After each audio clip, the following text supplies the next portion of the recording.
warahmatullahi wabarakatuh. Selamat sore.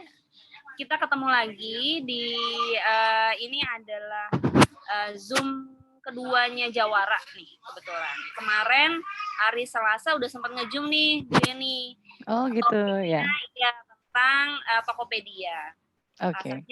Rasanya juga ada yang kemarin hari Selasa sudah hadir ya, dan hadir lagi di hari ini. Jadi kita akan mulai. Sebelumnya buat teman-teman mungkin yang belum mengenal mengenai Jawara, Jawara Depok itu apa sih? Jawara Depok itu sebenarnya adalah kepanjangan dari Jaringan Wirausaha Depok. Ini sebenarnya adalah inisiasi dari sekumpulan pelaku KM sebenarnya yang ingin mencoba untuk mengambil mudah-mudahan bisa ya, dengan tentunya ditemani oleh termasuk Bu Yeni di sini. Insya Allah. Ya, untuk bisa kita mencoba mengembangkan UKM Depok dengan lebih baik, mudah-mudahan insya Allah dengan lebih terarah, mudah-mudahan gitu ya, supaya program-program untuk pengembangan UKM Depok ini bisa jauh lebih tertata nih gitu Bu Yeni. Siap, insya Allah. Gitu. Biar UMKM-nya maju. Betul, UMKM-nya maju, majunya juga terukur gitu ya Bu ya. Betul. Tidak asal maju tapi nggak siap, nanti berujungnya bahaya. Betul sekali gitu. Jadi kita juga perlu untuk maju ini juga bukan gitu ya, atau nekat aja gitu. Jadi kita hantam perlu kromo. hantam kromo betul kalau bahasanya Bu ini ya. Jadi kita perlu juga supaya step by step-nya seperti apa sih supaya kita bisa lebih rapi gitu ya. Betul. Nah, kurang lebihnya seperti itu. Dan memang kita memang ada inisiasi dan memang membicarakan juga ini ke pihak paslon juga kebetulan Bu Yeni yang besok akan maju nih ya. Kita ada Pilkada Depok besok ya, Pilkada serentak. Itu harapannya semoga Jawara juga bisa menjadi salah satu bagian untuk mengawal gitu ya, mirip OKOC ya kalau di Jakarta dulu ya. Kalau di Jakarta OKOC mirip-mirip seperti itulah gitu ya. Nah ini kami memang mengajukannya atau menemaninya ke paslon 2 nih Bu Yeni gitu, dan teman-teman sekalian gitu ya. Seperti itu sedikit aja dari saya. Dan hari ini kawan-kawan kembali seperti halnya saya bilang di sesi Selasa, bahwa apapun sharing yang diberikan mentor hari ini jangan lupa untuk dipraktekkan. Yes. Gitu. Jadi jangan cuma semangat ikut kelas tapi nggak praktek. Nggak jalan nanti. Nggak jalan akhirnya. Jadi yang kemarin udah dengar apa nggak praktek, ya nggak jalan akhirnya. Betul. Ya. Baik, Ibu Yeni tanpa berlama-lama lagi, 16:10, saya persilakan Ibu untuk mulai. Terima kasih Mbak Adel. Assalamualaikum warahmatullahi wabarakatuh. Rekan-rekan peserta semuanya, sebelumnya mungkin kalau di Depok, apalagi bukan di bisnis kuliner, tidak banyak yang mengenal saya karena saya bukan artis medsos gitu ya. Yang kalau kuliner itu biasanya kan chef-chef gitu ya, yang ngetop-ngetopnya tidak. Saya orang keuangan tapi memang berkecimpung di kuliner gitu ya. Nah, jadi saya diminta oleh Kang Ubay untuk membantu mengisi materi di sini di Jawara Depok gitu ya. Karena memang dianggap UMKM ini selain butuh maju dari sisi marketing, dari sisi kesiapan mental, juga dari sisi keuangan. Expertise saya memang di keuangan. Saya S1-nya akuntansi, tapi S2 saya memang marketing. Dan saya juga certified untuk pendamping UMKM dari BNSP. Nah, saya mengkhususkan diri selama ini lebih fokus ke membimbing keuangan memang daripada membimbing UKM secara umum. Karena basicnya sebuah usaha itu menurut saya adalah justru di keuangan. Karena dari keuangan inilah kita bisa menentukan kita nanti mau dapat untung berapa, kita nanti mau membawa kemana usahanya. Itu pertimbangannya semua dari laporan keuangan kalau di perusahaan. Saya background-nya 16 tahun di perusahaan internet service provider sebagai manajer keuangan di bawah Presdir. Sebelum akhirnya tahun 2014 saya resign. Tapi saya berkecimpung di dunia kuliner itu sudah sejak tahun 2002 dan menjadi pengurus di Natural Cooking Club sebagai bendahara sejak 2005 dan bendahara di OKOC Halal and Safety itu sejak 2019. Nah, jadi nanti hari ini kita akan membahas tentang budgeting dan HPP. HPP itu, saya lebih, nanti ada saya bonuskan untuk food costing ya. Kalau HPP adalah harga pokok penjualan secara umum gitu ya. Nah, tapi kalau untuk food agak lebih banyak tipsnya sebetulnya. Nah, awalnya saya memberikan materi kepada Kang Ubay itu adalah food costing dan budgeting. Tapi pada saat saya mempersiapkan materi, akhirnya saya balik, budgeting dulu, baru food costing. Kenapa? Karena untuk nanti kita mempelajari food costing butuh konsentrasi yang lebih tinggi, karena ada materi hitungan. Tapi kalau untuk budgeting, secara teoritis lebih ringan. Jadi nanti saya akan share materi di screen, materi nanti akan saya share juga berupa PDF-nya nanti di chat ya, atau nanti bisa saya berikan, lewat, host, lewat panitia, supaya nanti masing-masing punya. Seperti yang tadi Mbak Adele bilang, kita berharap UMKM ini jangan hanya hadir untuk ngedengerin, tapi juga bisa praktek. Maka itu materi nanti akan saya berikan, walaupun ini kelas gratis, artinya ya. Oke, kita mulai. Saya mulai dengan screen sharing ya. Sebentar. Oke.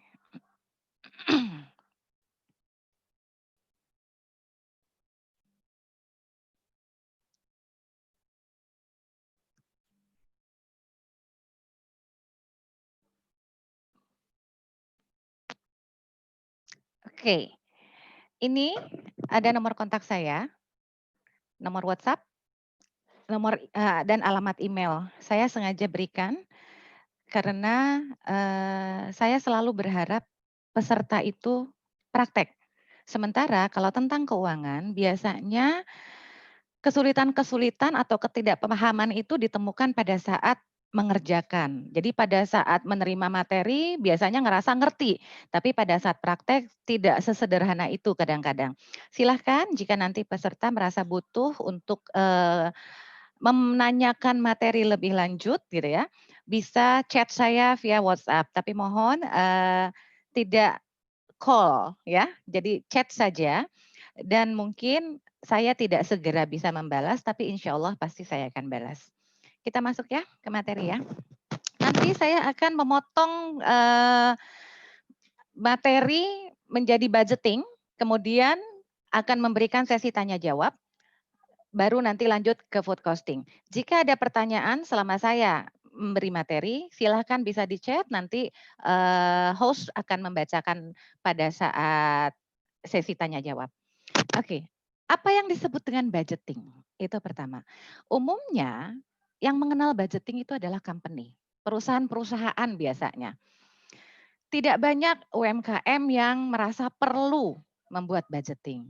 Padahal sayang, UMKM justru perlu membuat budgeting. Kenapa? Karena UMKM ini modalnya terbatas, sedikit. Kalau kita tidak bijak dengan alokasi keuangan, yang ada nanti, apa istilah pepatahnya, besar pasak daripada tiang, gitu ya. Nah, jadi secara umum, budget atau anggaran itu merupakan proses perkiraan atau memperhitungkan antara harta atau pendapatan yang dimiliki dengan pengeluaran untuk kebutuhan di masa datang. Nah, ini kalau ada ungkapannya tuh kalau di keuangan, budget is telling your money where to go instead of wondering where it went. Jadi selama ini kalau ada yang bilang, saya jualan tapi saya nggak tahu uangnya kemana, tahu-tahu habis. Itu biasanya karena tidak membuat budgeting. Tahu-tahu udah habis aja duitnya, gitu. Oke, itu adalah budgeting secara umum.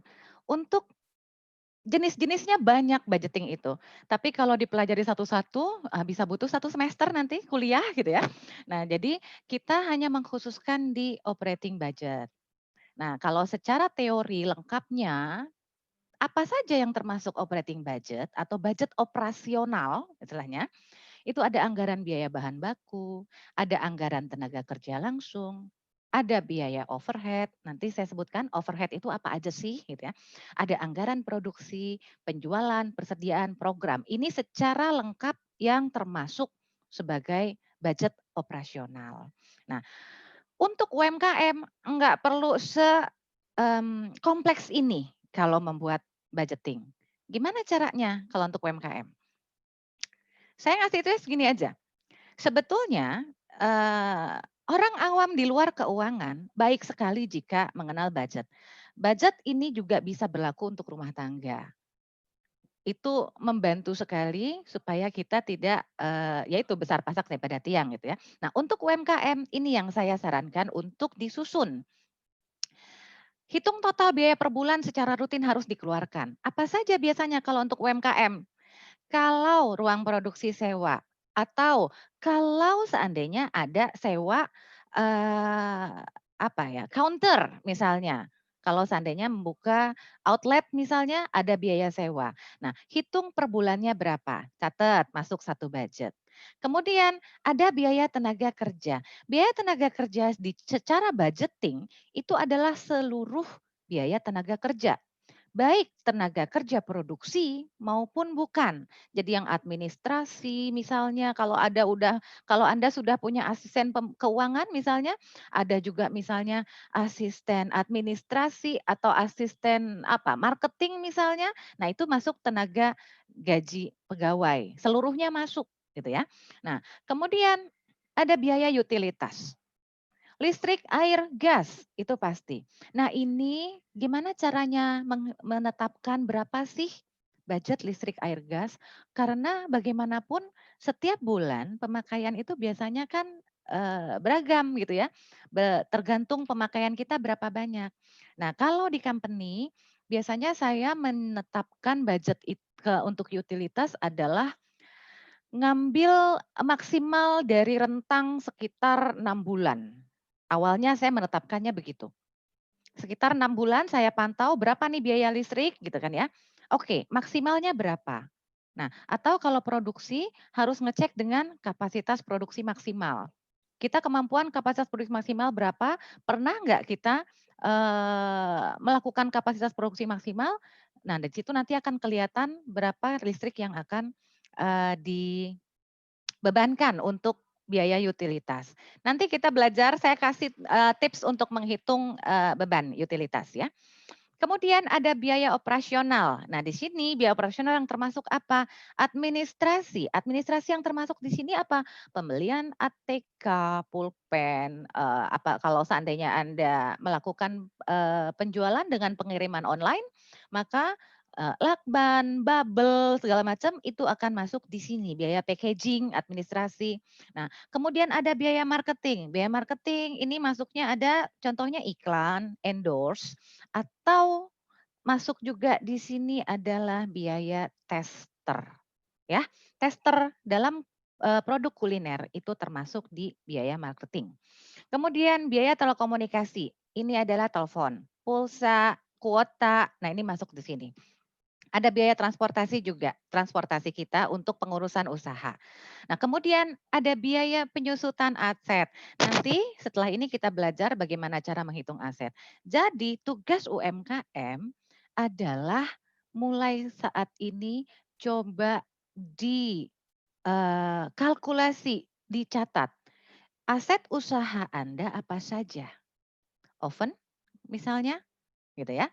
Atau, jika usahanya bakery dia ada prover misalnya, mixer. Nah, aset itu adalah yang berumur di atas 2 tahun umumnya. Di atas setahun sih biasanya ya. Di atas setahun tapi umumnya biasanya 2 sampai 3 tahun bahkan sampai 10 tahun. Nah, aset-aset ini kita, bukan klasifikasi kita data istilahnya. Kita punya aset apa saja dan harus dihitung penyusutannya. Tujuannya apa sih sebetulnya ngitung penyusutan? Kadang-kadang kan ya kalau orang yang di luar akuntansi cuma tahu, ya hitung biaya penyusutan. Sebetulnya biaya penyusutan ini adalah supaya nanti pada saat, aset kita itu rusak karena masa manfaatnya sudah habis, kita mampu membeli yang baru. Itu sebetulnya. Jadi biaya penyusutan itu jadinya kalau dari sisi kita secara awam, jadi tabungan buat beli aset lagi, jika aset tersebut rusak. Ya, jadi itu biaya penyusutan. Beda dengan investasi. Kalau investasi jatuhnya nanti dia membeli alat baru yang bisa meningkatkan kapasitas produksi. Itu baru investasi. Tapi kalau membeli alat yang sama, nah itu maka dia jatuhnya masuk ke penyusutan aset. Kemudian di budget selalu kami persiapkan biaya tak terduga. Itu di semua kegiatan bahkan, bukan hanya di perusahaan, termasuk kegiatan-kegiatan organisasi kecil pun. Jika membuat kegiatan pasti ada biaya tak terduga. Umumnya sekitar 10% dari total biaya sebelum biaya tak terduga ini dimasukkan. Ya, nah itu budget sederhana untuk UMKM. Ini dulu. Nah, seandainya ada pertanyaan, Bu, ini tenaga kerja masuk semua. Kita yang sementara kita nanti masuk di penyusutan HPP kan ada tenaga kerja juga. Apa bedanya? Nanti kita lihat ya. Sekarang ini budget dulu. Selanjutnya, saya memberikan cara menghitung aset sederhana. Ini kalau di accounting disebut sebagai cara perhitungan aset secara garis lurus, line gitu ya. Nah, disinilah yang perlu kita pahami. Kalau harga aset kita pasti sudah tahu. Hanya baca catatannya ya. Harga aset yang disebutkan adalah aset yang sudah dinaikkan harganya. Kalau dari sisi saya, bukan dari sisi accounting ya. Kenapa? Karena supaya uangnya ngumpul sejumlah seperti sedemikian sehingga pada saat alat rusak kita mampu membeli dengan harga terkininya, bukan harga pada saat alat itu dibeli. Karena nanti secara berkala itu pasti naik harga. Nanti yang ada nggak cukup buat beli gitu loh. Makanya saya pasti kalau udah harga aset di penyusutan, saya akan naikkan. Kenaikannya biasanya tergantung penyusutannya berapa lama. Kalau seandainya penyusutannya sampai 5 tahun, bisa saya naikkan bisa sampai 50%. Karena rata-rata kenaikan harga itu per tahun 10% rata-rata ya inflasi ya. Oke. Nah, jadi rumusnya adalah apa? Harga aset dibagi masa manfaat minimal aset per tahun. Minimal ya, bukan tengah-tengah, bukan maksimal. Ini saya contohkan dan ini adalah masa manfaat ini taunya dari mana? Nah, pertanyaannya biasanya seperti itu. Yang tahu sebetulnya adalah orang dari R&D-nya, dari si company yang memproduksi barang. Hanya sayangnya sering tidak dikomunikasikan ke marketingnya, gitu ya.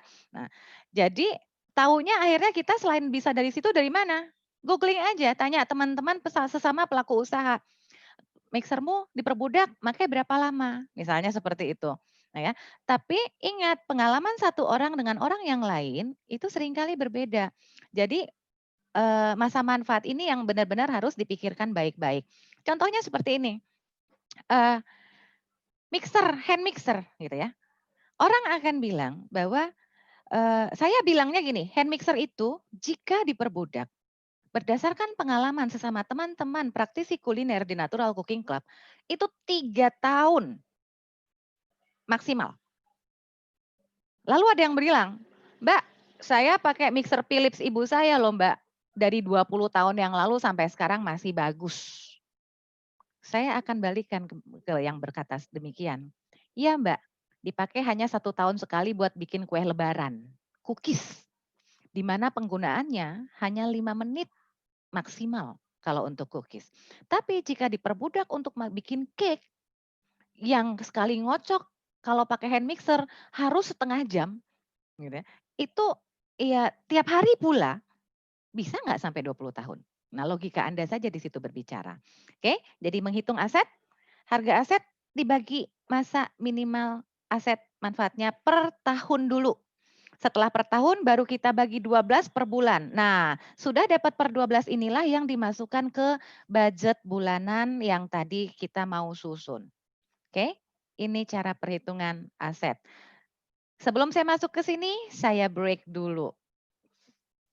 Oke, stop sharing. Silahkan. Ada yang mau bertanya? Saya serahkan ke co-hostnya untuk ini ya, untuk mengatur.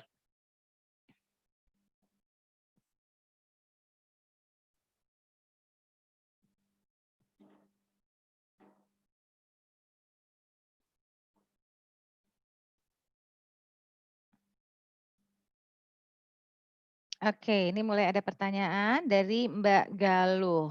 Salam kenal, saya dari Andiera Rasa Kulineri. Bagaimana mengantisipasi kenaikan harga bahan makanan yang tidak stabil, contohnya bawang atau cabai? Berapa persen idealnya dimasukkan ke dalam komponen untuk menentukan harga jual? Mbak Galuh, nanti, setelah budgeting, kita akan masuk ke HPP dan terakhir food costing. Di food costing itu, saya memberikan tips bagaimana menjaga harga-harga yang, fluktuatif ini. Seperti bawang cabe dan telur telur kalau saya nyontohkan di situ telur. Karena telur sama seperti bawang dan cabe seringkali tidak stabil, bahkan dia lebih fluktuatif dibandingkan bawang dan cabe. Nanti ya terjawab pertanyaannya ya. Oke. Biaya tenaga kerja, baik. Ini juga terjawab nanti. Pertanyaan berikutnya, saya mau tanya Ibu dari catering Umay Kika. Oh, Akikah, Umi Akikah. Oke. Mau menanyakan untuk biaya tenaga kerja kira-kira berapa persen dianggarkan dari target omset? Nanti Mbak, kita pakai cost basis nanti. Jadi setelah di food costing nanti ada berapa yang harus dianggarkan di sana. Jadi ini terjawabnya juga nanti setelah food costing. Oke, assalamualaikum, Data Bakery. Apakah aset kendaraan juga dihitung? Jika kendaraan itu adalah kendaraan operasional usaha, ya, dihitung. Kalau harga kue tidak sesuai dengan harga pasaran, biasanya ditinggalkan. Mohon penjelasannya. Ini kaitannya adalah dengan penentuan margin sama pembahasan di food costing setelah ini. Itu nanti kita penentuan margin itu memang harus sesuai dengan level pasarnya dan sesuaikan juga dengan kriteria produknya, ya. Cayati, utility, listrik, air, gas. Kalau jualan kita belum 6 bulan, bagaimana cara hitungnya? Jualan belum 6 bulan, dipisahkan nggak antara listrik rumah tangga dan usaha? Itu dulu. Ada pemisahan nggak? Kalau seandainya tidak ada pemisahan, mau nggak mau harus menghitung perkiraan listrik yang digunakan. Ada nanti dapat rumusnya. Oke, aset yang dihitung apakah hanya satu atau bisa banyak? Banyak Mbak, semua aset yang terlibat produksi. Saya contohnya, saya produksi untuk, penyedap rasa alani, yaitu penyedap rasa non-MSG untuk teman-teman yang sudah sadar kesehatan tinggi gitu ya. Aset saya selain oven, ada mixer, ada mince meal, ada penghancur daging, ada penggiling tepung karena nanti dijadikan bubuk kan. Nah, itu banyak Mbak. Bisa satu, bisa banyak, tergantung yang terlibat produksi berapa banyak. Cash basic, oke, terima kasih. Kemudian, sorry, ada lagi yang saya kelewat nggak? Bagaimana menyusun budget di awal bisnis? Karena krisis bisnis GoFood masih di rumah. Menyusun budgeting tadi ada di materi sudah dilihat ya di awal bisnis, hanya memang nanti kayak kalau listrik tadi saya bilang, itu harus dilihat belakangan. Kalau masih di rumah, berarti tidak ada biaya sewa, itu aja. Nah cuman, biaya 20% GoFood ini akan masuk di jatuhnya nanti biaya marketing. Saya Christine, pemakaian panci kompor dihitung aset. Tergantung Mbak, pancinya jenis seperti apa. Jika lebih dari 1 tahun usianya, jenis karena panci juga macam-macam ya. Kalau seandainya masuk peralatan, itu dia biasanya di bawah setahun itu terus rusak ganti, maka itu jatuhnya akan biaya. Tapi kalau tergantung misalnya skillet, skillet kan mahal tuh, berapa ratus ribuan bahkan sampai jutaan harganya gitu ya. Dan dia bisa sampai berpuluh-puluh tahun. Teman saya skilletnya sampai 20 tahun loh umurnya. Maka dia masuk aset. Jadi intinya adalah aset itu umumnya di atas 1 tahun. Itu yang dihitung. Oke, kemudian jika aset dipakai bersama dengan rumah tangga, bisa paruh-paruh kalau mau, walaupun kalau untuk UMKM pada saat pendaftaran PIRT, kalau aset yang dipakai bersama rumah tangga maka tidak dicatat sebagai aset usaha. Tapi kalau untuk dibikinin budgeting menurut saya baiknya paruh-paruh, sebagian beban rumah tangga, sebagian beban dari usaha, supaya rumah tangga juga terbantu dengan ini. Oke, apalagi? Soal tenaga kerja, kalau kita masih sendiri belum asisten, belum hitung tenaga kerja, tukang masak, kita sendiri. Mbaknya juga dapat gaji ya Mbak? Jangan proyek thank you dari usaha, hanya ngambil usaha. Baiknya Mbak juga dihitung tenaga kerjanya. Gimana cara ngitungnya berapa persen ngambil keuntungan dari HPP? Nanti kita belajar tentang range ngambil margin berapa ya. Pembuatan budget biasanya per bulan atau per tahun? Per bulan. Budget itu selalu per bulan, di company juga per bulan. Lalu akan direkap menjadi budget per tahun. Jadi ada budget per bulan, ada budget per tahun. Istilahnya ada yang namanya master budget. Kalau master budget itu bukan hanya kita membuat budget pengeluaran atau budget operasional, tapi juga budget pemasukan. Nah, itu adalah untuk orang-orang yang sudah tahu biasanya, punya gambaran dia dapat pemasukan berapa setiap bulan, maka dia bisa bikin master budget. Tapi UMKM yang belum punya bayangan, dia punya punya pemasukan rutinnya berapa minimal, maka hanya bisa bikin untuk sementara itu operational budget saja, ya. Oke, untuk UMKM semua unsur biaya sebentar, bentar. Dimasukkan, bentar, saya tutup dulu partisipannya kali ya. Supaya nggak kelihatan, soalnya banyak nih.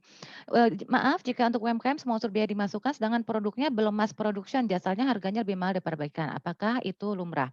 Kalau untuk UMKM, eee, biaya yang ya memang harus dipenuhi, nanti kita bicaranya nanti target penjualan. Kalau seandainya nanti belum memenuhi target, konsekuensinya Anda akan merogoh dari kantong pribadi untuk menutupi. Itu saja, lumrah, ya memang. Untuk awal-awal biasanya kita nggak akan bisa langsung nutupin kok. Itulah gunanya pada saat pertama kali mau memulai usaha kita butuh modal. Bukan hanya main langsung mulai. Kecuali Anda produknya made by order atau by open PO. Kalau by open PO kemungkinan terjadi barang tidak laku itu kan tidak ada. Kecuali orangnya batal PO gitu ya. Nah, kalau seandainya made by order juga demikian. Bahkan itu pun masih ada kadang-kadang dapat ya apesnya dapat customer yang tidak amanah gitu ya, membatalkan pesanan. Itu seperti itu. Tapi kalau seandainya produksinya adalah produksi untuk menjual gitu ya. Nah, itu resiko di awal adalah Anda harus menyiapkan modal, pasti itu. Jadi makanya lumrah jika tidak tertutupi. Oke, kalau aset dan utility masih campur keluarga bagaimana hitungnya? Nanti kita belajar hitung listrik, kalau yang aset tadi sudah saya jawab ya, kita bagi 2 saja bebannya. Kalau yang listrik nanti kita hitung. Saya Indah produsen tas, apakah sudah tepat memperhitungkan resiko cacat? Betul Mbak, bukan hanya di tas, bahkan di kuliner kita punya biaya resiko, nanti kita pelajari. Bagaimana cara menghitung untung pendapatan yang naik turun ordernya per bulan karena masih pemula? Kalau ini Mbak, cara menghitung untung yang masih naik pendapatan turun, itu ada di kelas manajemen keuangan, sayangnya kalau saya ajarkan di sini nggak cukup waktunya. Saya memang punya, saya mengajar pribadi, dari Natural Cooking Club, kelas online Zoom juga, tapi berbayar, itu food costing dan manajemen keuangan, itu 3 jam untuk kelasnya Mbak. Waktu, Kang Ubay bilang hanya 1,5 jam, saya langsung meng-cut manajemen keuangan, karena justru paling banyak diskusi biasanya di manajemen keuangan. Secara UMKM memang kelemahannya di sana. Mohon maaf kalau untuk yang, menghitung pendapatan kita nggak masuk materi hari ini ya, Mbak, ya. Nanti mungkin disarankan kepada, host untuk mengadakan khusus tentang manajemen keuangan untuk menghitung rugi laba, bisa dipertimbangkan. Siap Oke, Ibu. untuk aset soalnya takut nggak keburu waktunya. Betul, betul. Ini Karena aja panjang. kita belum masuk food costing, saya tinggal punya waktu Ya, 1 jam lagi. silakan Bu, dilanjutkan. Oke, untuk aset berarti misalnya 2 juta barang disebutkan 3 juta per tahun, oke, itu berarti 2 juta dibagi 3 tahun dihitung per bulan, karena kita kan harus memenuhi budgeting per bulan. Jadi sudah dibagi per tahun, bagi 12 lagi, seperti dari materi. Nanti materi saya bagi ya. Oke, masih campur keluarga tadi sudah dijawab, izin live ada oke, diajarkan cara pembukuan. Pembukuan enggak Mbak, karena di manajemen keuangan, itu nanti kalau di kelas manajemen keuangan saya, nah saya ajarkan cara membuat buku penerimaan, buku pengeluaran, itu diajarkan. Tapi nggak akan keburu kalau sekarang. Karena food costing saja cukup menyita waktu nanti pertanyaannya. Apalagi pertanyaan global keseluruhannya. Oke, di sini pertanyaan tuntas ya. Saya kembali screen sharing karena memang dari tadi yang pertanyaan sebagian masuk ke kategori food costing, ya, perhitungan harga jual. Oke, saya lanjut. Mana tadi? Perbedaan omset, margin, dan profit. Oke, di keuangan kita mengenal 3 istilah ini untuk usaha UMKM ya, usaha secara umum lah. Oke, tolong di mute dulu ininya. Mbak Febri, tolong di mute. Bisa nggak saya mute? Oke, maaf ya Mbak Febri, saya mute supaya suaranya tidak mengganggu. Oke, omset, apa sih yang disebut dengan omset? Omset itu penjualan kotor selama kurun waktu tertentu. Biasanya ini yang suka ditanyain orang nih, kalau yang istilahnya buat narsis-narsisannya lah ya, buat pamernya juga. Omset lo berapa sebulan gitu kan? Oh, omset web sebulan sekian. Nah, yang dimaksud dengan omset adalah harga jual produk kita dikalikan dengan jumlah produk terjual. Nah, itu cara menghitung omset. Nanti nih kalau terkait dengan manajemen keuangan, omset ini adalah tujuannya untuk menghitung pajak UMKM. Sayangnya kita nggak belajar di sini juga. Oke, margin. Ada margin. Nah, jadi biasanya omset kemudian ada keuntungan. Sebutannya umumnya orang bilangnya keuntungan. Padahal keuntungan itu sendiri terbagi antara margin dan profit jenisnya. Kalau margin itu adalah masih berupa rencana, alias keuntungannya masih kotor. Kita baru, saya pengen untung sekian. Apakah itu keuntungan murni? Bukan. Dia keuntungan kotor kalau margin. Nah, yang keuntungan murni itu apa? Profit. Nah, ini adalah kekayaan, keuntungan bersih. Rumusnya omset dibagi total, dikurang total biaya. Ini yang didapatkan dari hasil perhitungan rugi laba yang saat ini tidak kita pelajari. Tapi itu bedanya ya, profit dengan margin itu berbeda. Jadi harus dicermati di sana. Biar nggak malu-maluin gitu loh kalau seandainya nyebut istilah biar nggak salah gitu ya. Margin saya sekian, jangan bilang profit saya sekian karena perlu Anda ketahui laporan keuangan baik itu neraca, rugi laba maupun perubahan modal itu adalah rahasia perusahaan. Tidak semua orang boleh tahu. Ya. Bahkan kalau dulu saya di company itu mutasi bank itu harus diletakkan di lemari berkunci. Karena itu memang informasi rahasia dari perusahaan. Istilahnya apa ya, dalemannya perusahaan nggak boleh diumbar-umbar gitu ya. Nah jadi profit ini tidak boleh disebutkan kecuali Anda adalah public public listing. Kalau public listing dia harus menyebutkan, mengumumkan. Tapi kalau usaha yang bukan public listing nggak usah sebutin profit. Kalau ditanya masih margin, masih boleh lah kalau ditanya margin. Tapi umumnya lebih baik Anda sebutkan omset. Karena ibarat kata sama seperti gaji. Boleh nggak sih sebetulnya gaji gue sekian, gaji lo berapa? Nggak boleh sebetulnya. Kalau ketahuan HRD itu kena tegur. Karena gaji adalah rahasia besarannya. Antara yang satu dengan yang lain bisa menimbulkan rasa iri di antara satu dan yang lainnya. Jadi baiknya tidak usah tahu. Kita fokus ke usaha kita sendiri, tidak usah usaha orang. Oke. Kemudian setelah omset, margin, dan profit, apa yang harus saya jelaskan? Oke, harga pokok penjualan. HPP dikenalnya. Kalau untuk produk secara umum, yang tadi ya saya ada selain kuliner kan tadi ada apalagi tadi ada produk apa? Konveksi ya, baju, busana ya. Nah, ini dia akan menghitungnya HPP, bukan food costing. Merupakan total pengeluaran yang dibayarkan untuk menghasilkan produk yang siap dijual. Siap dijual ya. Jadi menghasilkan produk, bukan biaya keseluruhan. Gitu ya. Jadi ada biaya bahan baku terpakai, ada biaya tenaga kerja langsung. Biaya tenaga kerja langsung ini apa? Ini yang saya bilang adalah tenaga kerja produksi istilahnya. Bukan tenaga administrasi. Bukan orang bagian keuangan. Karena orang bagian keuangan tidak berhubungan langsung dengan produksi. Jadi dia hanya benar-benar yang terkait dengan langsung dengan produksi. Biaya tenaga kerja tidak langsung masuknya akan di budgeting tadi. Kemudian ada biaya overhead.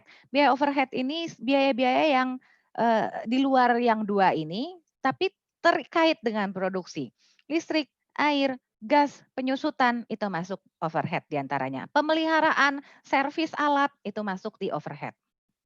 Itu adalah secara umum cara menghitung HPP ya. Kemudian kalau food costing, kenapa saya mengkhususkan food costing? Karena di pandemi dan spesialis saya kebetulan memang di dunia kuliner gitu ya. Nah, sama sebetulnya komponen biayanya tetap biaya bahan baku, biaya tenaga kerja langsung dan overhead. Hanya dia keseluruhan biaya ini untuk memproduksi makanan dan minuman per satu porsi ya. Jadi ada ketentuan per satu porsinya. Oke. Kemudian sebelum saya masuk food costing, saya memberikan panduan menentukan harga jual produk secara umum yang bukan kuliner. Maka harga jual produk dihitung dengan menjumlahkan total biaya produksi atau modal yang dibutuhkan untuk menghasilkan sebuah produk plus margin yang diinginkan. Nah, pertanyaannya, margin yang dibolehkan itu berapa? Nah, kalau saya nggak bisa bilang bahwa harus 10%, harus 20%. Setiap barang itu memiliki persentase yang berbeda. Tergantung barang itu jenis apa. Apakah dia barang ekonomis, apakah dia barang menengah, ataukah dia barang premium, gitu ya. Kalau dia barang premium, kita marginnya bisa lebih leluasa ngambilnya. Kalau dia barang menengah juga agak lumayan bisa. Tapi kalau barang yang ekonomis, yang kalau seandainya barang yang istilahnya yang harganya murah lah ya istilahnya gitu ya, yang kualitasnya nggak terlalu nggak tahan lama, kita nggak akan bisa ngambil margin yang besar. Kalau ngambil margin yang besar, nanti bisa-bisa nggak bisa bersaing di pasar. Di sini perlunya riset pasar sebelum memulai usaha. Kalau seandainya di cara berusaha yang sesuai konteks, sesuai teori gitu ya, yang pernah kami pelajari, itu sebelum memulai usaha memang harus membuat yang namanya business plan. Nah, business plan itu diantaranya adalah survei pasar.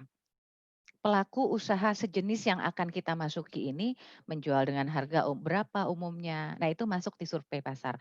Tujuannya apa? Supaya nanti kita bisa menentukan margin tidak terlalu besar dan bisa bersaing, tapi tidak merugi. Jadi survei pasar itu perlunya adalah seperti itu. Itu harus survei karena setiap jenis barang berbeda. Kuliner saya masih bisa bilang nanti. Kuliner biasanya persentasenya sekian sekian sekian. Tapi kalau secara umum barang banyak banget. Saya nggak bisa hafal, nggak bisa semuanya saya kasih saya main tembak itu nggak bisa. Resen Ita, oke nanti ya Tak, abis ini masuk ya Tak. Oke. Apa saya stop screen sharing dulu ya sebelum masuk food costing ya? Oke, saya stop dulu deh. Sudah banyak? Oke. Sampai mana tadi pertanyaannya Mbak? Tunggu. Diajarkan pembukuan enggak, tadi ada. Diajarkan pembukuan enggak ya, tadi saya udah jawab belum ya pembukuan? Belum ya. Diajarkan pembukuan tidak, mohon maaf karena itu adanya di manajemen keuangan, waktunya tidak akan cukup.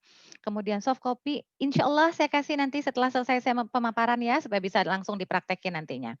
Baru masuk banget pas jam kerja, ada soft copy, ada Mas Anto nanti diberikan. Oke, dari saya lihat nanti saya lihat lembar pertama dan kedua ya, izin screenshot. Nanti dapat seluruh materi Mbak, tenang. Materinya saya kirim dalam PDF. Oke, kalau food sudah kadaluarsa masuknya di mana? Itu masuknya di resiko sebetulnya, biaya resiko dan akhirnya kerugian nantinya. Jadi sebagai beban. Beban itu nanti, kerugian.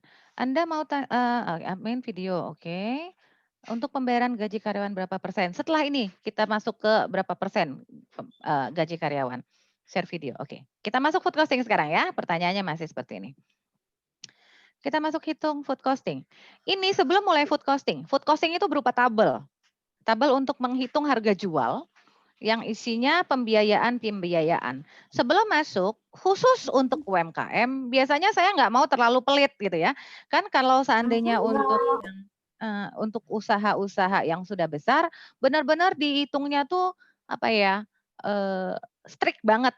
Tapi untuk UMKM sulit kenapa? Dapur usaha seringkali masih di rumah.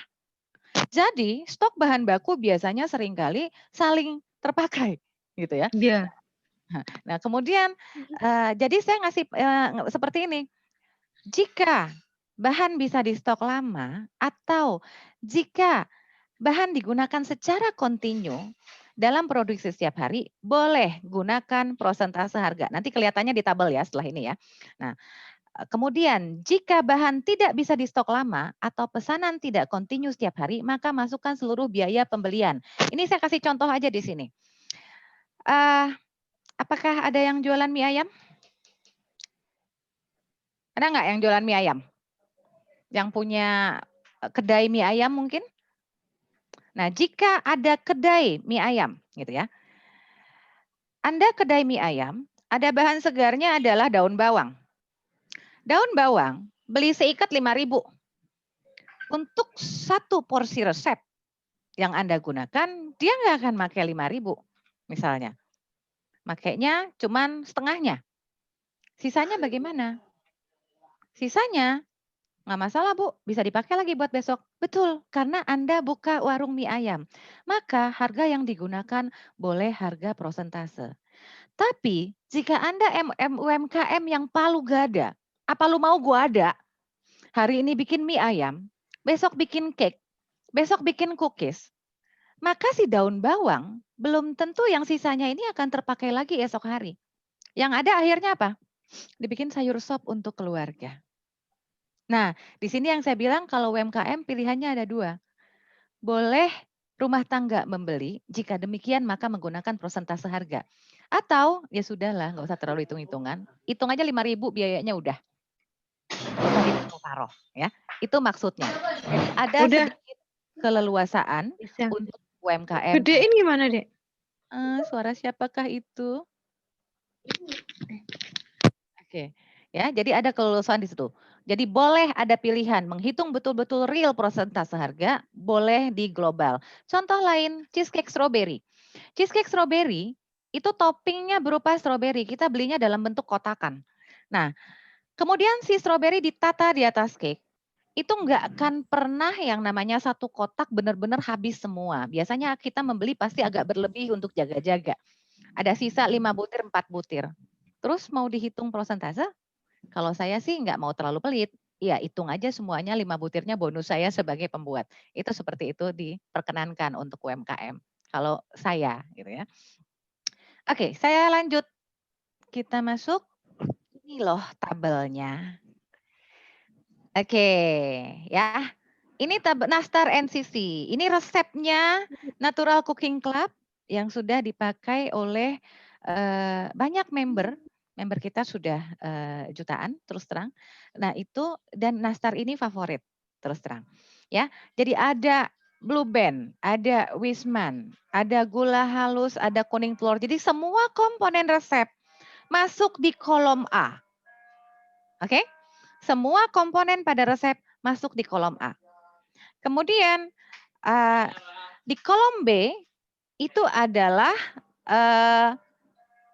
kolom jumlah yang digunakan pada resep. Nanti setelah ini saya ada catatan tabelnya ya. Kolom yang digunakannya berapa? Saya kalau untuk UMKM saya menyarankan gunakan standarisasi yang baik ya. Jadi kalau bisa nih si daun bawang atau seandainya kalau ini sih masih bisa lah mending ya telur itu dalam bentuk butir. Walaupun kalau untuk kuliner saya lebih menyarankan resep-resep yang pakai gram. Kenapa? Kalau seandainya Anda beli telurnya, telur itu kalau di dunia kuliner kita kenal ada 3 ukuran SML. Kecil, telur menengah, telur besar. Yang biasanya dipakai di resep adalah telur ukuran M. M itu adalah yang sekilo 16 butir biasanya.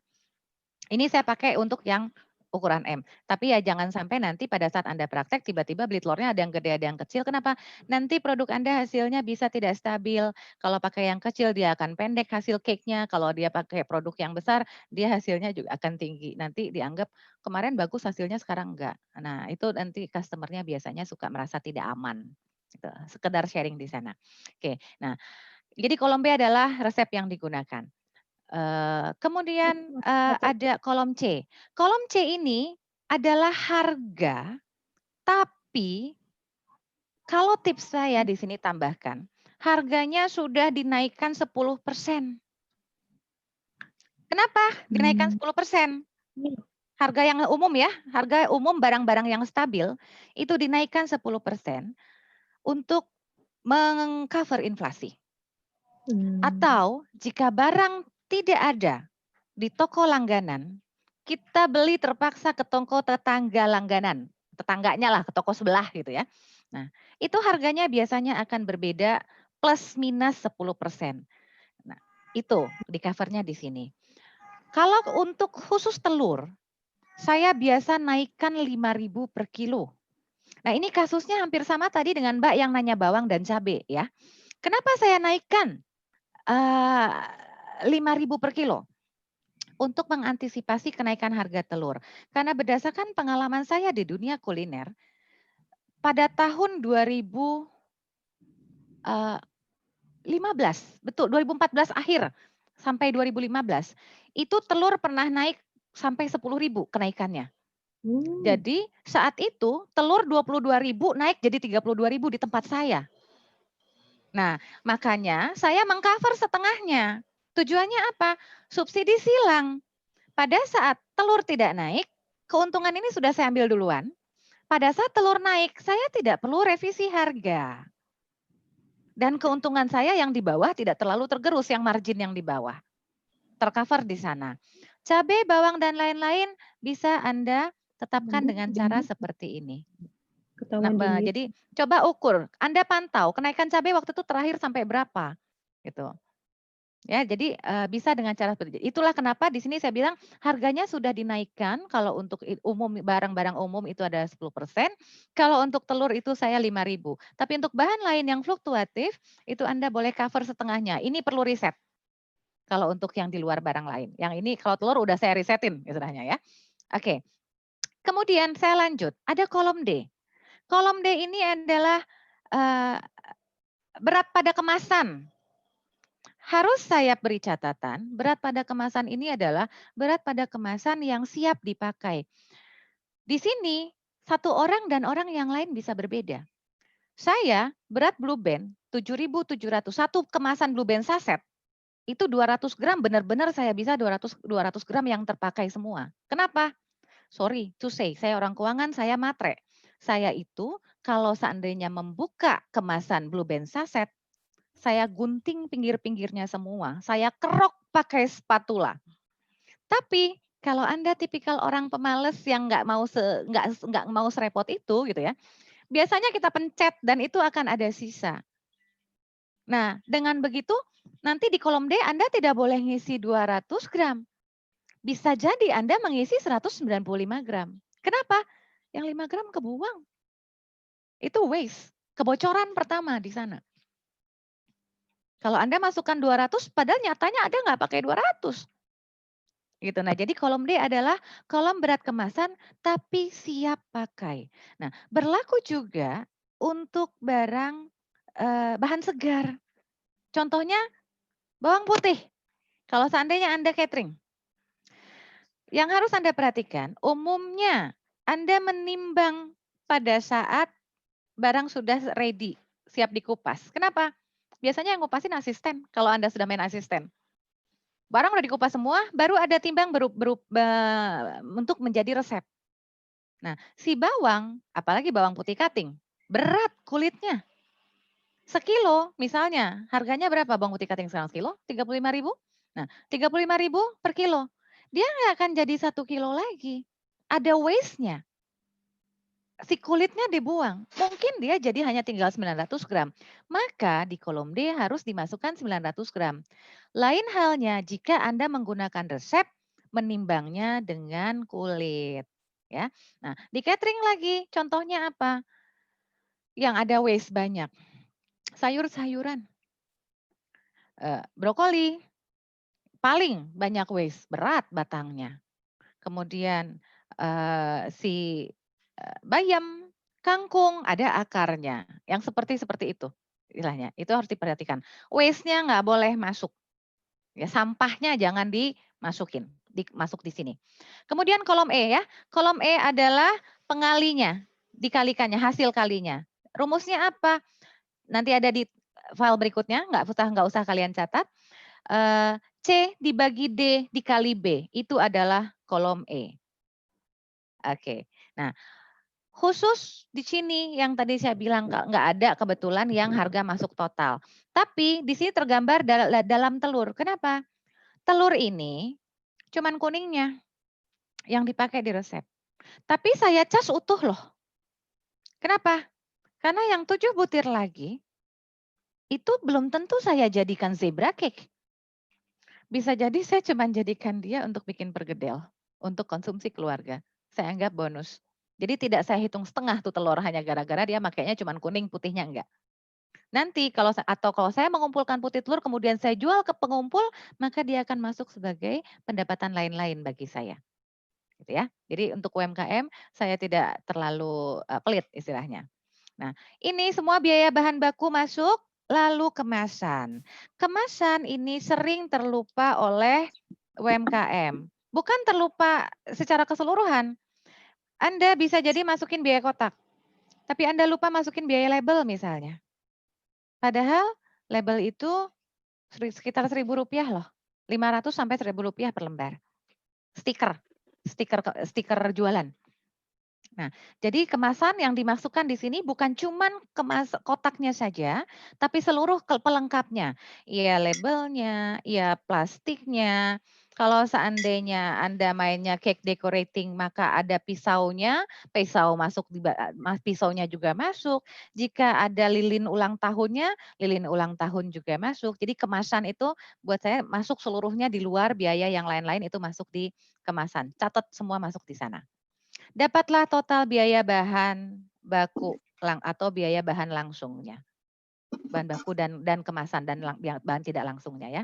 Nah, setelah itu kita menentukan listrik.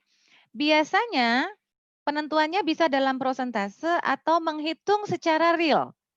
Kalau dalam prosentase besarannya kisarannya adalah di sini saya kasih 10%. Kenapa saya kasih 10%? Karena bahan-bahan saya premium sudah cukup mahal. Sudah cukup untuk mengcover. Nah, tapi kalau Anda pakainya yang ekonomis, nggak cukup kadang-kadang cuman 10%, karena bahannya murah. Jadi range-nya biasanya adalah 10% sampai 20%. Itu adalah alokasi untuk biaya utilities. Tapi paling tepat adalah dengan cara menghitung beban listrik setiap alat yang kita gunakan. Kemudian ada biaya tenaga kerja. Ini ya Mbak ya, tadi besarannya adalah saya pakai cost basis, jadi bukan dari omsetnya ya ngitungnya. Jadi dari cost-nya. Dari cost biaya bahan baku, biasanya penetapannya adalah sebesar 20 sampai 30%. Semakin besar Anda menetapkan ini, maka harga jual Anda akan semakin mahal. Itu dikembalikan ke masing-masing Anda. Kalau Anda mau menetapkan jadi 30% misalnya, harga jual Anda mahal, Anda sulit untuk bersaing. Atau Anda tetapkan 20% saja, tapi Anda bisa masuk lebih bersaing barang-barangnya, sehingga mengumpulkan biaya tenaga kerja ini nanti jatuhnya dari sisi anggaran yang tadi kita buat budgeting. Jadi mainnya di target penjualan nantinya. Sama, kemudian setelah biaya tenaga kerja ada biaya operasional. Biaya operasional itu 20% sampai 30%. Ini yang tadi salah satunya overhead ya. Overhead di sini saya sebutnya operasional karena kalau overhead itu cenderung identik dengan pabrikan sebetulnya. Maka saya menggantinya dengan biaya operasional sebutannya. Nah, jadi di sini masuklah dia di sana ada biaya marketing masuk di sini, biaya transportasi masuk di sini, biaya alat-alat tulis kantor, itu alat-alat tulis yang kita gunakan untuk produksi, dimasuk di sini juga semuanya. Kemudian ini yang tadi ada bilang, Bu, kalau seandainya saya netapkan ada yang gagalnya tadi konveksi, di kuliner juga kita mengenal biaya resiko. Jumlahnya hanya 10%, tidak boleh ditambah. Kenapa? Tujuan biaya resiko itu adalah, woi udah jam 5 ya. Tujuan biaya resiko itu adalah supaya mengcover pada masa kita belum mahir istilahnya. Atau kita punya asisten yang belum mahir, terjadi gosong. Salah satunya. Biasanya asisten kuliner Itu jarang ada yang lama bertahan. Bisa dibilang turnover asisten kuliner itu cukup tinggi selama ini. Nah, jadi setiap dia sudah pinter, umumnya dia mau bikin sendiri. Ya sama, kita juga begitu sih. Jangan dihambat ya, kalau demikian jadikan mitra. Siapa tahu nanti kita terima banyak pesanan, kita nggak sanggup kerjain sendirian, mereka bisa menjadi mitra. Biarkan, nggak apa-apa. Kalau mereka mau usaha sendiri, dukung. Anda cari asisten baru, ajarin lagi dari awal. Nah itu, pada saat asisten baru masuk, kemungkinan terjadi produk gagal itu sangat tinggi. Itulah yang di-cover dengan biaya resiko. Tapi nggak boleh dinaikkan, karena kalau seperti itu nanti terlena. Ah ada biaya resiko ini, nggak apa-apa deh saya belajarnya, saya ngajarinya juga nyantai-nyantai aja. Terus kata si karyawannya, saya nanti belajarnya juga santai-santai aja, ibu nggak marah kok, nggak rugi ini si ibunya udah di-cover dengan biaya resiko. Maka tidak boleh lebih dari 10% jumlahnya. Jika tidak ada terjadi kegagalan produk, maka biaya resiko ini otomatis akan lari ke profit nantinya. Oke, kemudian ditotalkanlah biaya bahan baku dan biaya-biaya yang di atas ini. Dapatlah total biaya produksi. Oke, nah total biaya produksi. Kalau di resep Nastar NCC itu jadinya 2 toples lebih sebetulnya. 2 toples yang 500 gram. Tapi masih ada lebih, karena resep NCC itu 5 jadi 7. 5 resep jadi 7 toples. Sorry, 5 jadi 14, 5 jadi 14. 5 resep, karena satu resep tidak jadi 2. Bukan 10, jadi 5 jadi 14. 5 resep jadi 14 sebetulnya. Tapi karena saya itu agak sedikit memberi kelonggaran, nastar yang baru dimasak itu sungguh sulit untuk menghilangkan godaan untuk mencicip bagi yang di rumah. Saya memberikan sedikit kelonggaran, saya ambil 2 toples saja.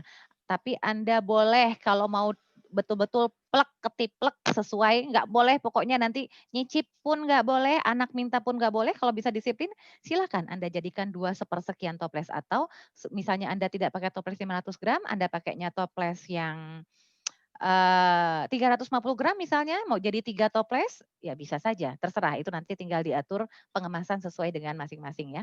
Tapi di sini mengambil contoh 2 toples, maka biaya produksi per toples itu adalah 94.560 saja. Lalu saya mengambil margin 50%. Margin murni ya di sini ya 50%. Nah, sehingga saya bisa menjual seharga 142.000. Ini adalah untuk pasar level menengah. Oke. Pasar level menengah. Kalau pasar ekonomis itu tidak mungkin ngambil keuntungan segini. Pasar premium lebih lagi keuntungannya. Nah, apa tanda-tandanya produk kita itu pasar menengah, ekonomis, atau premium? Kalau untuk kuliner, untuk cake terutama, contohnya adalah Blue Band dan Wisman, Blue Band dan Butter dikombinasikan dan branded bukan kiloan. Itu adalah contoh produk menengah. Kalau produk premium umumnya full butter. Kalau produk ekonomis dia hanya akan pakai margarin atau pakai butter kiloan. Ya. Nah, jadi ada ciri-cirinya. Nah, berapakah range yang umum diambil? Ini karena saya mengkhususkan biaya-biaya di sini ya, ada 20% biaya ini, ada 20% biaya itu, ada 10% utility, maka saya bilang di sini 10%. Tapi UMKM kadang-kadang kalau yang rumahan jarang memisahkan dengan biaya-biaya ini. Dia langsung dari biaya bahan baku, kemudian langsung ngambil keuntungan. Gitu ya. Marginnya langsung ditetapkan dari situ. Bisa nggak? Bisa sih, nggak masalah. Tapi Anda nggak bisa ngambil kecil kalau seperti itu. Untuk level menengah paling tidak harus 100% dari biaya bahan baku. Kalau untuk level menengah. Kalau untuk level premium bisa sampai 300% dari bahan baku. Margin-marginnya. Nah, tapi kalau untuk ekonomis, jujur saja Mbak, saya pernah mengajar di Sungai Bambu, ibu-ibu PKK. Jadi di situ mereka punya sekumpulan punya sekumpulan usaha bareng untuk ini Betawi kue tradisional Betawi. Jadi mereka bilang, "Bu, ngambil keuntungan itu harus 50% kah?" Saya bilang, "Enggak, kenapa Bu?" "Karena Bu, kami hanya bisa ngambil keuntungan 20% saja. Karena kalau lewat dari 20%, maka produknya tidak laku." Itu dari biaya bahan baku loh mereka. Tanpa utilities, tanpa biaya tenaga kerja, tanpa operasional. Boleh nggak kalau gitu? Boleh sih. Tapi Anda harus berjuang dengan volume. Itu saja pesan saya. Jadi sebetulnya Anda bebas mengambil margin berapa. Tapi Anda harus sadar konsekuensinya apa. Yang penting biaya bahan baku ini jangan sampai rugi dan biaya listrik itu tertutupi. Biaya tenaga kerja ujungnya proyek thank you kadang-kadang, tapi operasional cuman ngambil-ngambil sedikit-sedikit. Tapi paling tidak kita sudah ngambil yang 10% dari pengaman harga di kolom D. Itu sudah agak lumayan membantu. Ya. Oke, jadi dia kalau saya udah ngambil sekian harga jual sekian. Ini tadi keterangan tabelnya nanti akan bisa dibaca untuk diingat-ingat pada saat nanti mau menyusun tabel food costing ya. Saya tidak jelaskan lagi. Oke. Saya sharing perhitungan listrik dulu, sampai kelar dulu aja ya, biaya listrik. Sebelum nanti pada saat ngitung target penjualan baru saya putus. Perhitungan biaya listrik itu seperti ini. Daya alat, ya halo? Halo, ya Irin gimana? Tolong di mute please. Oke. Perhitungan biaya listrik, rumusnya adalah daya alat dalam kilowatt dikali waktu pemakaian per jam dikali tarif per kWh. Masing-masing Anda akan berbeda tarif per kWh-nya. Tapi di sini saya memberikan tarif per kWh untuk rumah yang tergolong R2 itu 1.600 per jam itu sudah aman. Kenapa? Ini tarif listrik rumah saya 5.500 watt. Kalau Anda mau tahu persis berapa tarif Anda untuk ngelihat hitungnya, Anda bisa buka di websitenya PLN. Daftar dulu di situ untuk akun listrik Anda. www.pln.co.id.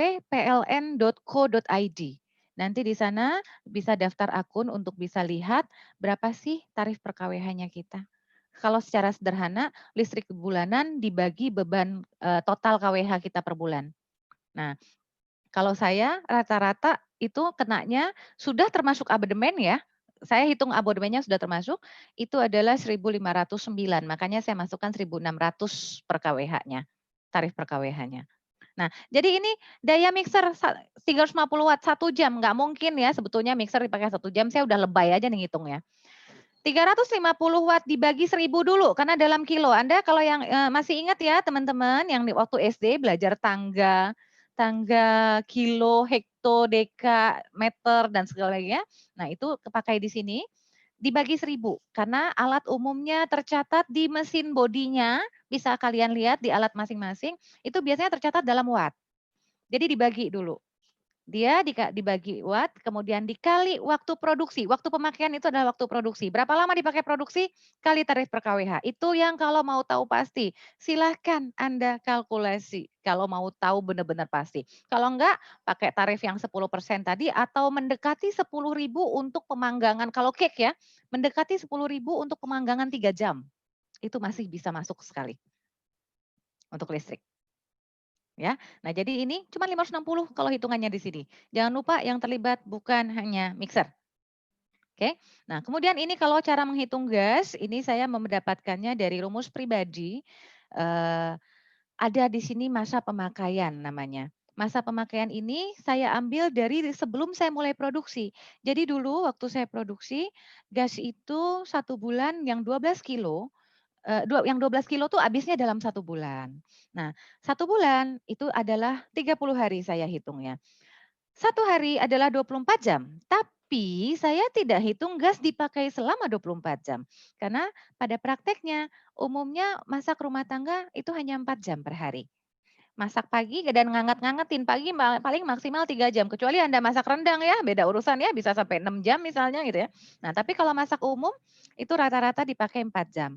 Makanya masa pemakaiannya si satu tabung gas bagi saya itu adalah 120 jam. Baru dikali waktu pemakaian. Waktu pemakaian adalah waktu produksi maksudnya. Jadi kalau si gas dipakai selama 3 jam, itu tarifnya cuman 3.750. Dengan catatan harga gas 150. Silakan 50.000. Silakan sesuaikan dengan harga gas di masing-masing area Anda. Oke, saya stop sharing di sini. Ini berat. Sudah banyak ya pertanyaannya? Oke, sebentar dibacain satu-satu. Tadi saya sampai mana ya?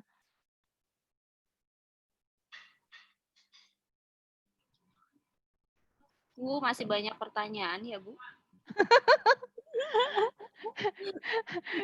Tunggu. Tadi saya sampai mana? Oh, gaji karyawan. Oke. Share video tadi sudah.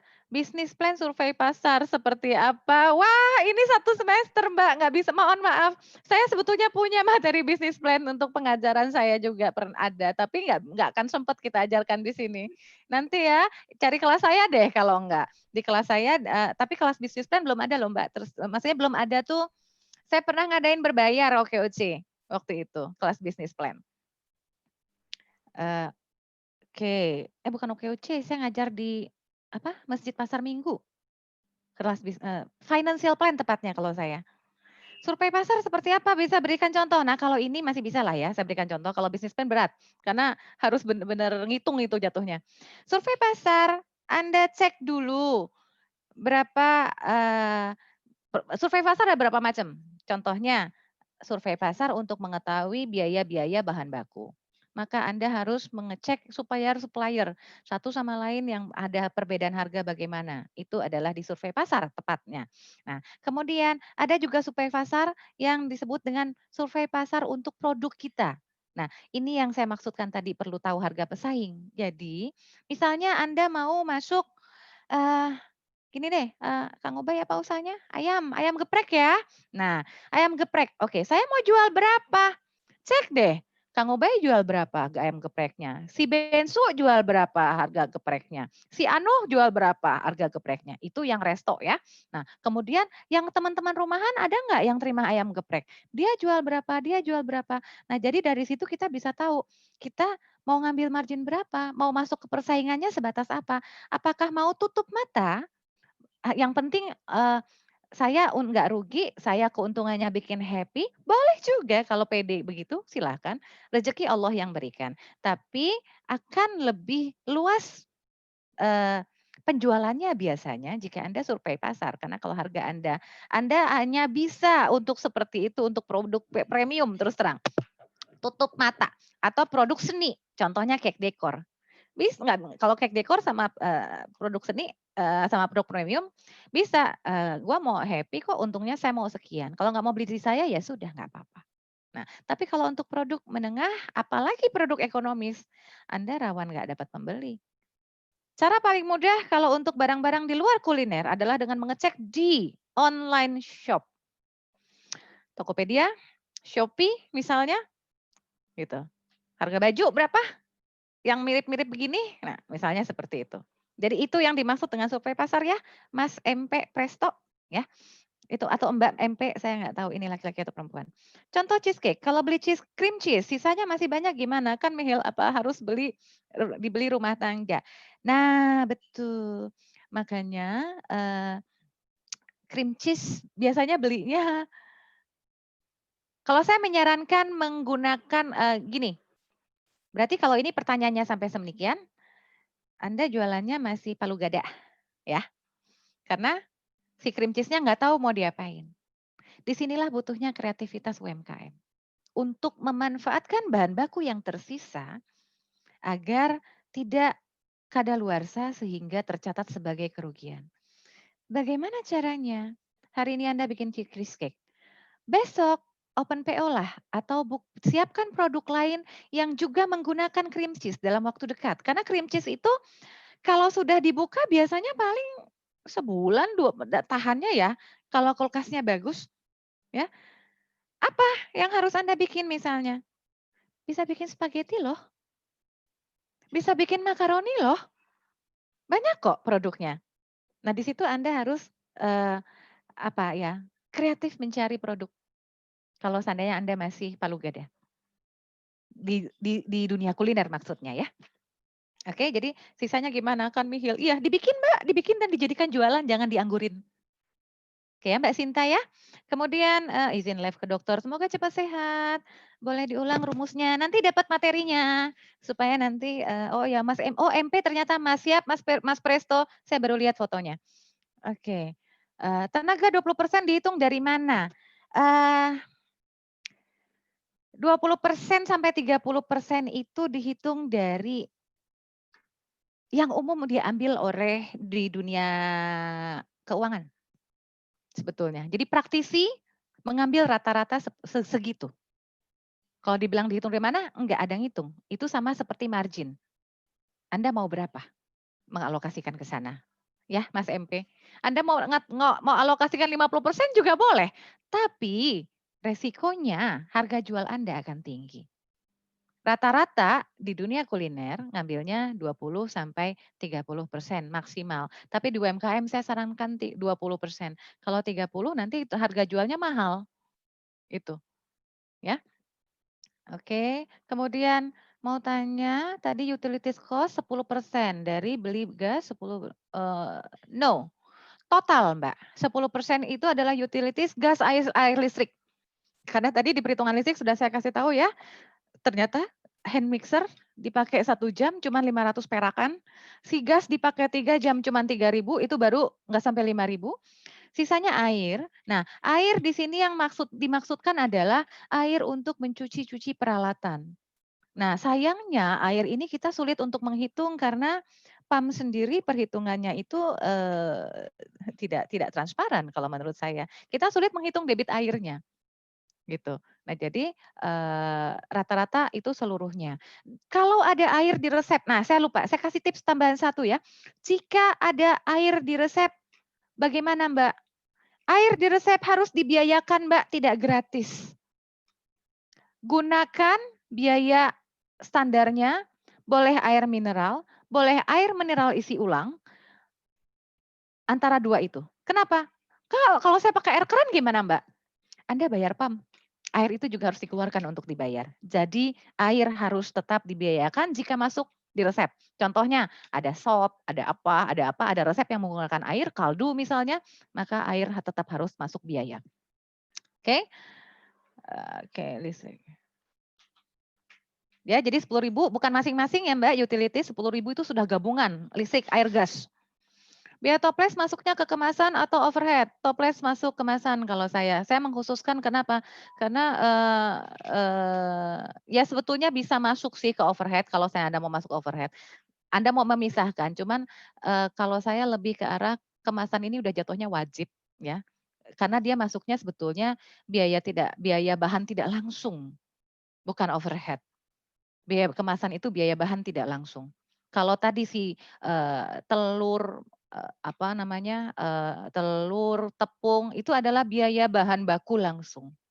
Nah, kalau kemasan kalau saya pribadi menggolongkan sebagai biaya bahan baku tidak langsung. Ya. Jadi masuknya ke atas kalau saya. Biaya operasional tuh misalnya bensin mobil dianterin dikenain 20% dari bensin. Enggak, Mbak, pokoknya operasional itu semuanya. Jadi harus mengcover. Nanti terakhirnya kita adalah dengan budgeting tadi. Jadi nanti dibuat budgeting, kita bikin target penjualannya. Itu hanya alokasi dari keuntungan sebetulnya, itu adalah sekian untuk ini. Nanti kita belajar hitungannya ya. Mbak, ini EL, saya nggak tahu laki-laki atau perempuan. Mohon maaf, tidak terlihat di layar Mbak EL. Maaf izin layar, terima kasih umumnya. Amin. Ya, di-share siap. Ada record video, ada 10, apa ya, kayaknya 10% dari bahan baku apa nih? Hills? Mbak Adel, bantu saya. Hills ini pertanyaannya 10% dari bahan baku. Maksudnya apa? Oh, oke, saya skip dulu. Hills Kitchen, saya kurang paham pertanyaannya. Bu Yani mohon saran kalau untuk fee reseller intervalnya berapa? Reseller itu intervalnya biasanya 10, 20, maksimal 30% kalau udah perusahaan usaha besar. Rata-rata di kuliner adalah 20%. Rata-rata. Itu intervalnya.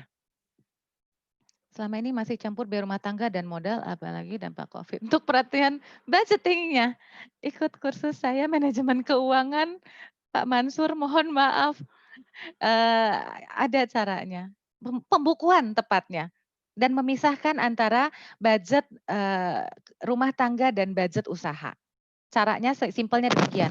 Bapak, Pak Mansur bikin budget usaha berapa, bikin budget rumah tangga berapa, nanti Bapak harus menetapkan bahwa Bapak mendapatkan gaji dari usaha. Seperti itu. Pembukuannya harus terpisah sendiri. Ini belajarnya di manajemen keuangan ya Pak. Izin live, oke. Untuk kue basah yang rentan basi, menentukan margin sama Mbak. Margin itu rata kok kuliner si kue basah. Hanya Anda akan trik-trikan bagaimana nanti tipsnya untuk membuat supaya dia tidak basi saat sampai di tangan pelanggan. Itu saja. Kalau menentukan keuntungannya sama rate-nya.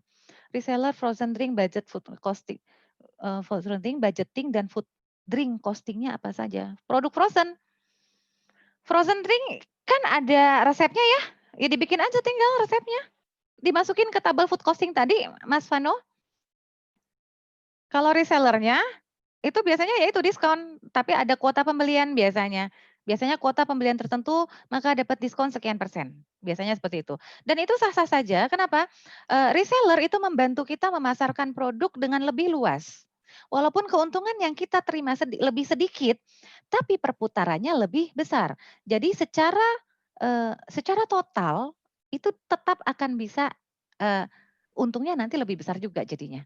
Bisa seperti itu. Oke, sering face to face. Aduh, Mbak Isti, dapurnya Mle, sayang masih COVID ya. Kalau ketemu face to face, kita harus pakai masker nanti.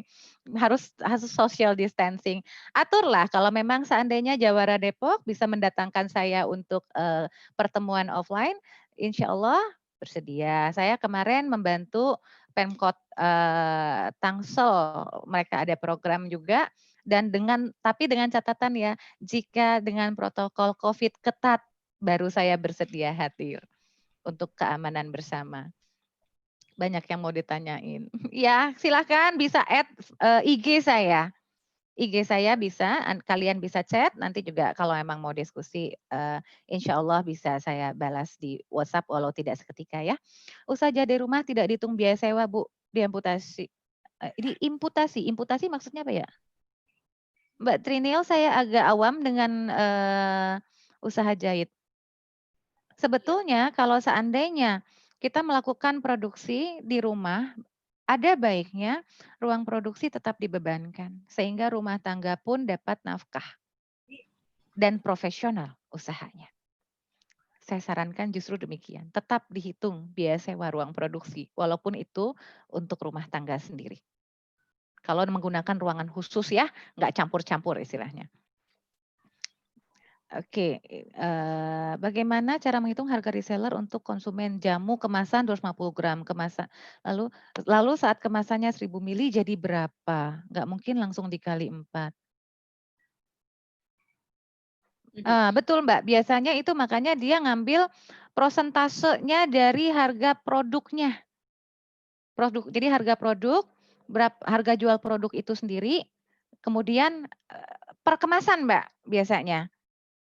Itu bisa masing-masing dari kita. Kalau saya sih menyarankan perkemasan. Saya sendiri di Alani gitu ya, ada biaya reseller. Saya bukan per produk, tapi per jenis. Jadi untuk varian ayam broiler, itu saya hanya memberi reseller 10%. Tapi untuk varian ayam organik, ayam kampung organik, saya memberi reseller itu 15%. Kenapa? Harga jual produknya lebih mahal dan keuntungannya saya ambil lebih mahal, lebih besar. Karena produksinya pun lebih rumit untuk yang ayam kampung, harus ada proses menguliti. Sementara broiler saya bisa pakai fillet yang sudah siap pakai. Gitu. Jadi itu kembali ke masing-masing kita. Kalau saya sih setiap mainnya di prosentase Mbak, reseller itu. Jadi bukan main rupiah ya. Karena kadang-kadang orang mainnya oke, harga jual sekian untuk umum reseller dipotong sekian rupiah. Saya kurang suka main rupiah karena ngitungnya jadi ribet, nggak bisa seluruh produk. Saya lebih suka main prosentase karena margin pun ditetapkan berdasarkan prosentase. Oke. Apalagi kemudian izin live. Saat pandemi bisa. Murid-murid food coaching saya saat pandemi menggunakan ini. Sejak pandemi justru kursus saya yang mulai online Zoom. Tadinya kan saya mengajar di Natural Cooking Club rutin sebulan sekali, tapi karena pandemi dan suami saya masih belum mengizinkan saya mengajar untuk tatap muka kecuali dengan protokol COVID ketat, maka saya membuka kelas online Zoom yang setengah harga dari harga temu gitu ya. Dan itu dipakai dan terpakai. Alhamdulillah. Jadi masih bisa. Mainnya tinggal apa? Tinggal Anda main di margin kok. Dan Anda harus kreatif. Kreatifnya bagaimana? Bu, waktu itu ada yang saya bina, yang kemarin saya mengajar di Pemkot Bekasi, itu ada produknya yang dia jualannya nasi bakar. Dia buka outlet nasi bakar. Sekarang dia bilang, dan dia ada GoFood juga. Terus dia bilang, tapi penjualan sekarang jauh menurun Bu. Karena apa? Karena orang-orang di rumah saja. Sehingga para ibu passion untuk membuktikan diri memasak itu tinggi. Ya. Terus saya bilang, jadi penjualan saya menurun. Anda nggak bikin produk lain yang akan kira-kira diminati oleh ibu-ibu yang di rumah saja sini? Terus terang, work from home, school from home, itu frozen food dan cemilan meningkat luar biasa. Berdasarkan pengalaman teman-teman kuliner. Ya, minuman dingin itu nemenin anak-anak school from home laris loh. Nah, terus saya bilang kalau Anda nggak mau melangkah ke produk lain, modifikasi produk Anda. Contohnya si ayam, si nasi bakar ini. Saya sarankan apa kemarin sama dia? Coba Anda buat bukan produk nasi bakar saja, tapi produk nasi bakar dengan bumbu ready for cook. Berasnya juga include. Biar si ibu-ibu ini bisa masak di rumah nasi bakar sendiri.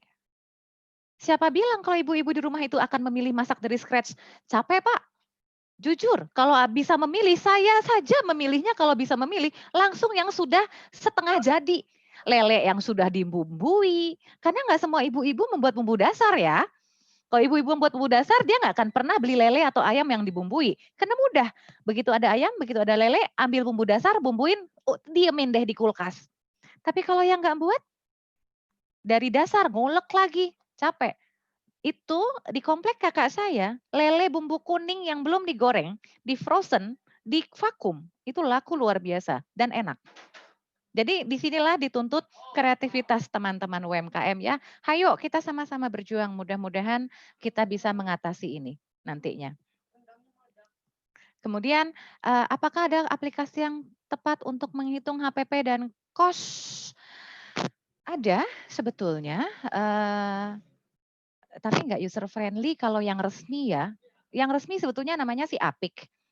Si Apik itu keluarannya Yayasan Akuntansi Indonesia.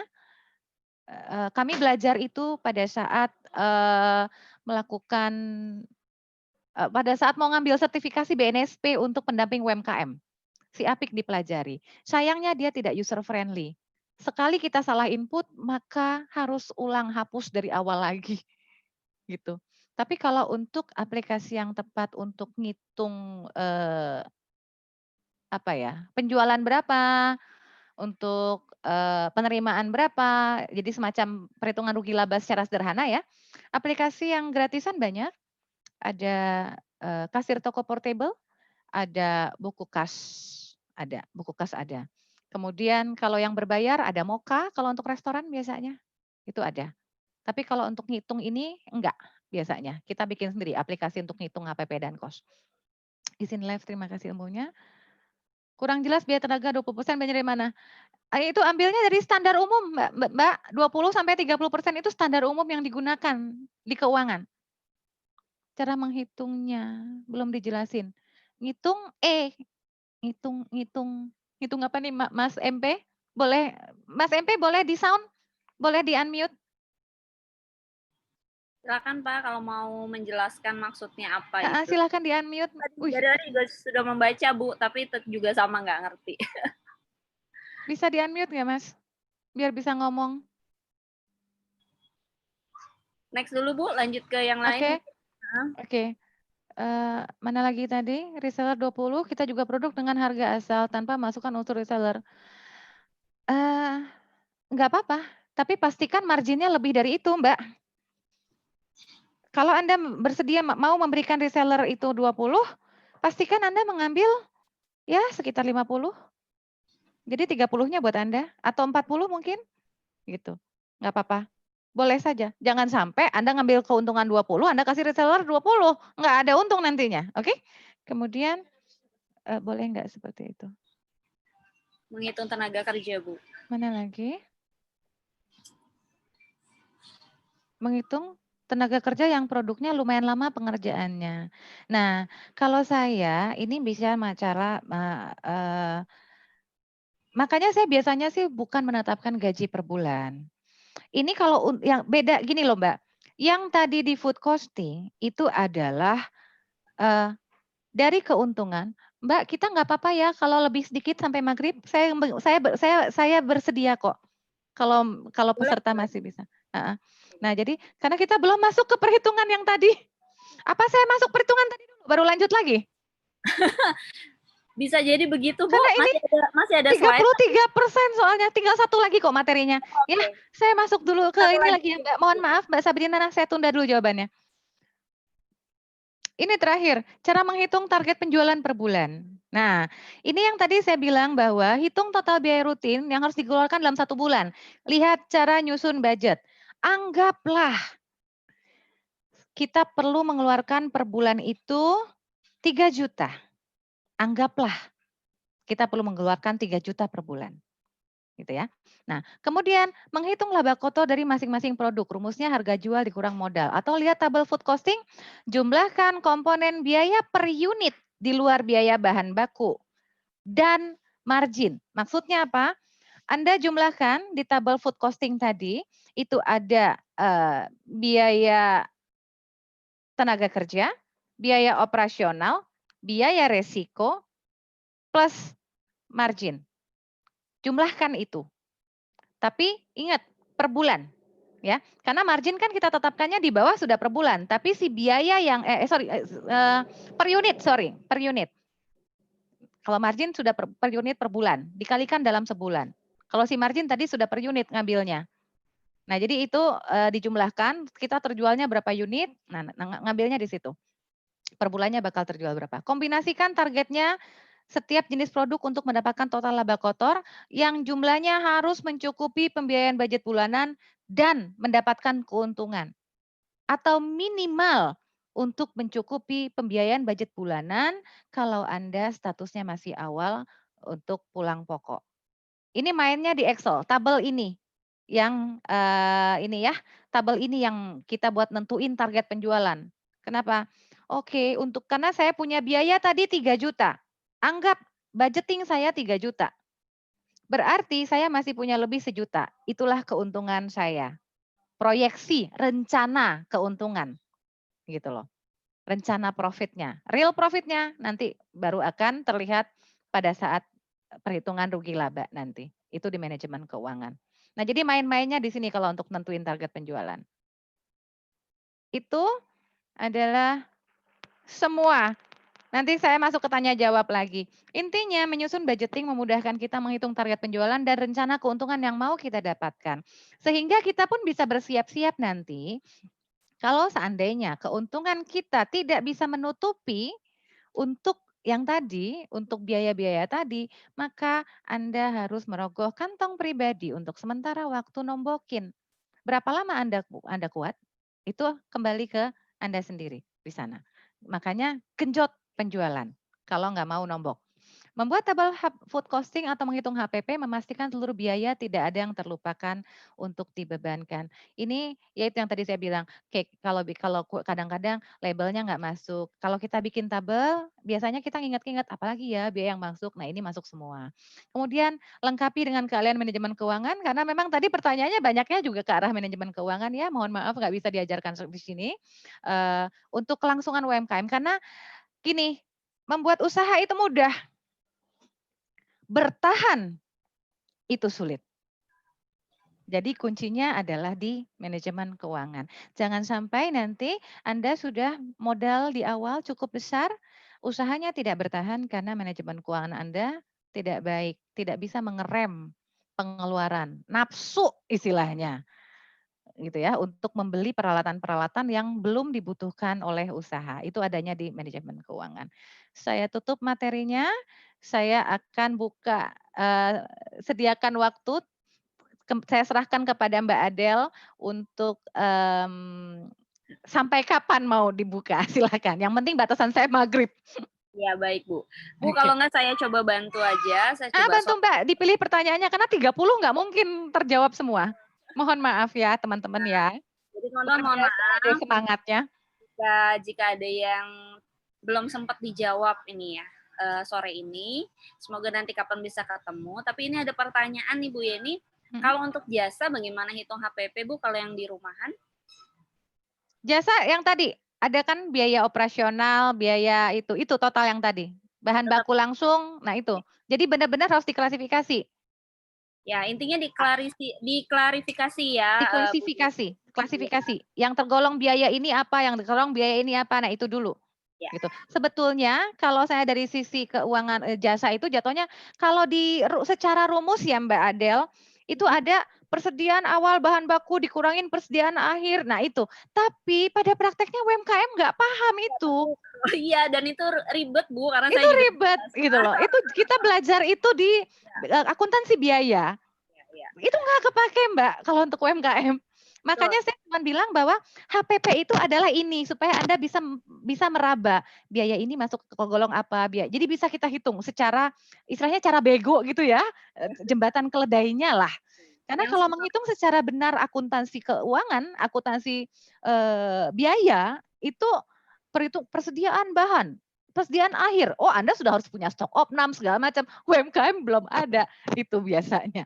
Iya, Gitu. iya. Betul Bu.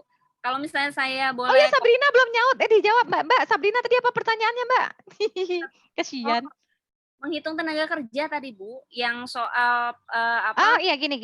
Mbak Sabrina, tenaga kerja yang pada food costing itu adalah hanya untuk pembebanan biaya, ya, bukan berarti dia dikenakan semuanya di sana. Nanti kita kaitannya adalah dengan target penjualan seperti yang tadi saya bilang. Secara pribadi, saya pribadi lebih suka biaya tenaga kerja produksi dihitung berdasarkan hasil produksi penetapannya. Bukan berdasarkan per bulan, per hari. Tapi per hasil. Kenapa? Itu jauh lebih fair. Jika Anda memang mau per hari, saya justru menyarankan bagi dua. Setengah anggap gaji harian, setengah anggap bonus. Kenapa? Kalau Anda punya karyawan lebih dari satu, Mbak, akan ada kecemburuan antara karyawan yang satu dengan karyawan yang lain. Yang satu kerjanya rajin, hasilnya bisa jadi 10 kue toples misalnya. Yang satu kerjanya sambil handphonean, jadinya cuman 50. Jadinya cuma di bawah itu, 5 toples misalnya jadinya cuman. Kalau yang laki-laki, ada yang kerjanya rajin, ada yang misalnya dia suka keluar bolak-balik ngerokok, pasti akan berbeda hasilnya. Makanya saya menyarankan ada pembagian antara bonus dan gaji berdasarkan jangka waktu gitu loh. Itu ya tipsnya seperti itu. Kenapa saya menyarankannya berdasarkan hasil produksi? Ini kami pengalamannya di company. Dulu marketing itu gajinya sama dengan standar yang lain ya, gaji bulanan berdasarkan gelar, pengalaman kerja dan lain-lain. Berujung apa? Kerjanya main Facebook. Saya perusahaan internet soalnya. Saya dari tahun 98 di sana sudah internetan. Gitu ya. Jadi main Facebook, bahkan sebelumnya Friendster, itu kami sudah bebas, lepas gitu loh. Nah, tapi akhirnya apa? Enggak, marketing enggak jalan. Berdasarkan dari itu kami ada bagian keuangan menganalisa, gini aja deh, si marketing kami kasih UMR. Plus bonus komisi. Kalau dia closing, oh rajin Mbak, tiap hari canvassing dia keluar. Karena tahu begitu closing dia dapat bonus. gitu. Nah itu ya Mbak. Jadi Mbak yang tanya siapa namanya Mbak? Sorry Mbak, aku lupa namanya ya. Saya Nah sering jadi bisa seperti itu. Jadi memang harus menurut saya jangan disamakan gaji yang satu dengan yang lain jika kemampuannya berbeda, jika job desk-nya berbeda. Itu adalah bijak-bijaknya kita sebagai pengusaha yang punya asisten. Oke Mbak Sabrina, semoga cukup jelas. Mudah-mudahan cukup jelas ya. Ibu satu lagi ya Bu ya, karena sudah 17.42, sepertinya Ya, sebentar lagi akan bentar azan lagi nih. maghrib. Gitu ya. Ini mungkin saya mau Materinya belum saya kasih. Sebentar saya chat di mana nih ininya? nanti Sebentar. kalau materi bisa di-share by WA Bu nanti ke kita. Mbak Adel nanti add saya ya Ya, di WA boleh. ya. Ya, boleh. Everyone in Ini meeting satu lagi atau ya Bu ya. Ini kalau pertanyaannya kalau dia white label nih Bu, alias ada yang mau jual dengan labelnya mereka. maksudnya? Jadi kayak misalnya produksinya di Ibu, tapi saya mau jual dengan Pakai brand label saya. sendiri. Iya. Pakai label sendiri. Jadi istilahnya nge-branding beda. Iya, betul. Oke. Resellernya untuk branding beda. Itu gimana kalau itu kan tinggal kesepakatan kalau menurut saya mah. Selama yang gini, bisnis juga butuh keterbukaan, juga butuh saling ridha intinya, saling ridho ya satu sama lain. Biasanya berkenan atau tidak ya Bu Yeni? Berkenan nggak produsennya gitu loh, pamit dulu, jangan sampai nggak berkah. Karena itu tidak etis. Kalau seandainya Anda beli kemasan besar gitu ya, Anda nggak pakai bilang sama penjual kalau Anda mau menjual dengan brand Anda. Agak-agak sedikit jadi menipu nanti. Gitu loh. Lebih baik jujur di awal, kita terbuka membuat perjanjian. Boleh nggak begini? Karena kalau dia ada rasa nggak ridho gimana? Itu aja sih yang dikhawatirkan. Ini berarti kembali juga kepada produsennya Masing-masing. ya Bu ya. Iya, Jadi kembali kalau ke produsen. Betul. Ya, produsennya ridho juga nih untuk produknya. Produknya di rebrand, Silakan saja, tapi dengan perjanjian-perjanjian yang clear ya Bu ya. Ya, dengan clear di awal saya sarankan ya. Karena itu etika berbisnis ya, lebih ke arah etika berbisnis. Benar-benar gitu. Bu Yani, nampaknya kita tutup saja. Boleh nanti materinya di WA, saya WA ya. Ya, teman-teman jangan khawatir. Keluar juga soalnya. Soalnya sudah ada yang mau berbuka, sudah betul hari Kamis. Seperti itu. Bapak Ibu kalau misalnya masih mau bertanya, Bu Yani terbuka kalau mau di DM, jadi silakan ke Instagram beliau. Atau di WA chat tadi. Atau di WA chat saja. Tapi mohon maaf ya kalau Ibu Yani mungkin banyak juga Jadi nggak bisa seketika balas, tapi insya Allah pasti dibalas. Ya, jadi agak lama. Agak lambat mungkin. Harus sabar ya. Ya, harus sabar menanti ya. Betul. Bu Yani boleh ada closing statement dulu? Silakan. Oke. Pesan saya untuk teman-teman, terutama di masa pandemi, ini memang butuh sekali kreatif di situ. Tapi yang penting apa sih kalau untuk UMKM? Disiplin. Ya, disiplin. Keuangan terutama. Jadi menentukan keuntungan tidak boleh asal. Jangan lupa kalau untuk yang sudah berkeluarga, izin pasangan, izin anak sebelum berbisnis. Karena berkahnya di sana. Kalau yang belum berkeluarga, izin orang tua, restu orang tua itu luar biasa. Kalau Anda berbisnis tanpa dukungan keluarga, itu akan sangat sulit untuk berkembang. Ada aja hambatannya. Biasanya demikian. Itu intinya pesan dari saya terutama. Ya Mbak Adel silakan. Ya begitu. Baik, terima kasih banyak Bu Yeni. Dan teman-teman, semoga sesi sore ini banyak pencerahan ya untuk merapikan pelan-pelan nih.